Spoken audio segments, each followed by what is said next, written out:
लक्ष्मी का अपने घर में पूरा दबदबा था। हिटलर की तरह वो सारा काम अपने पति और बेटे से करवाती। धीरे धीरे उसके पति की तबीयत खराब रहने लगी।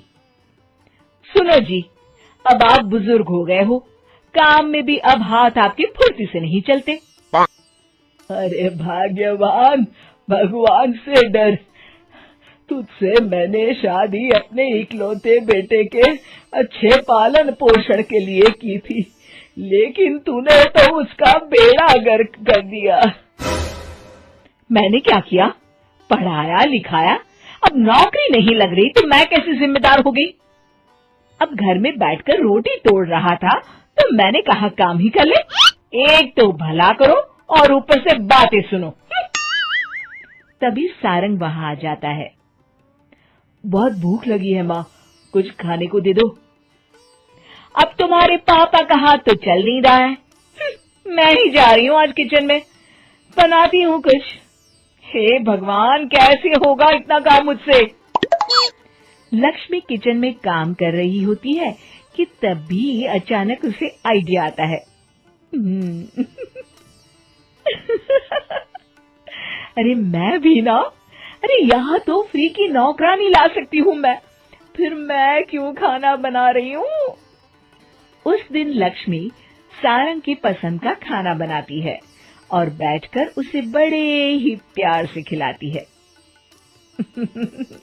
खा ले बेटा, खा ले, पेट भर के खा ले। अरे रुक, मैं तेरे लिए ना गर्मा गर्म रोटियां लाती हूँ। सारंग और उसके पिता एक दूसरे की ओर बड़े ही हैरानी से देखते हैं।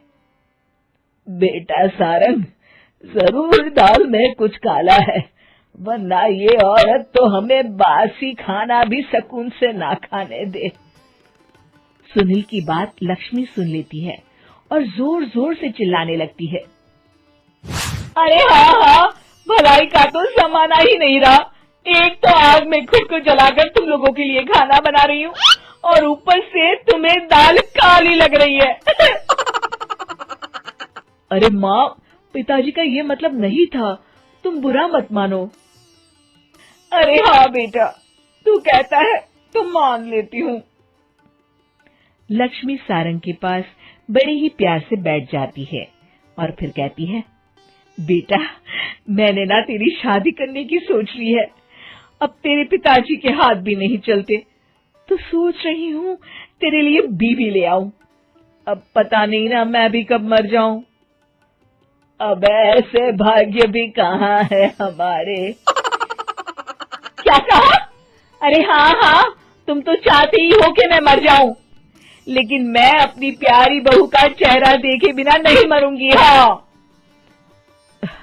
माँ, शादी तो मैं कर लूं, लेकिन मैं नौकरी नहीं करता, फिर कोई क्यों देगा मुझे अपनी बेटी?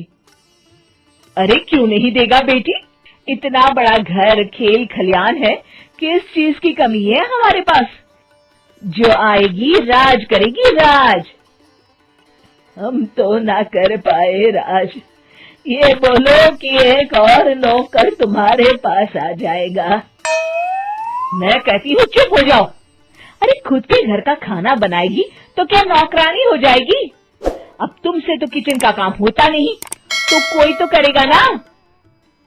ठीक है माँ, तुम जैसा सही समझो बस। अब मेरी एक शर्त है, लड़की जो भी हो वो दिखने में कैसी भी हो या कहीं की भी हो, बस पढ़ी लिखी होनी चाहिए। अरे हाँ, ला देंगे पढ़ी लिखी बेटा, मैंने कौन सा काम करवाना है उससे। हाँ। और फिर एक दिन पास के गांव की ही रति से सारंग की शादी हो जाती है। रति दिखने में बहुत ही सुंदर थी, साथ ही साथ काफी पढ़ी लिखी थी। रति को लक्ष्मी के सौतेले होने की बात पता नहीं थी। शुरू में जब रति ने सारंग को घर का काम करते देखा तो हैरान रह गई। अरे ये तो अच्छी बात है कि आप घर का काम करते हैं, लेकिन मैं तो घर में ही हूं ना, आप क्यों कर रहे हैं जी? जाइए आप नौकरी के लिए अप्लाई कीजिए ना। तभी लक्ष्मी वहां आ जाती है। अरे रति बहू, करने दे उसे काम, और हाँ, मेरे घर के कुछ नियम है, कायदे हैं। यहाँ बीच में ना ही बोलो तो तुम्हारे लिए अच्छा होगा।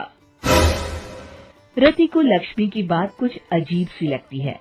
वो समझ नहीं पाती है कि वो ऐसा व्यवहार क्यों कर रही है, लेकिन उसे लक्ष्मी के सौतेले होने के बारे में कुछ पता नहीं चलता है।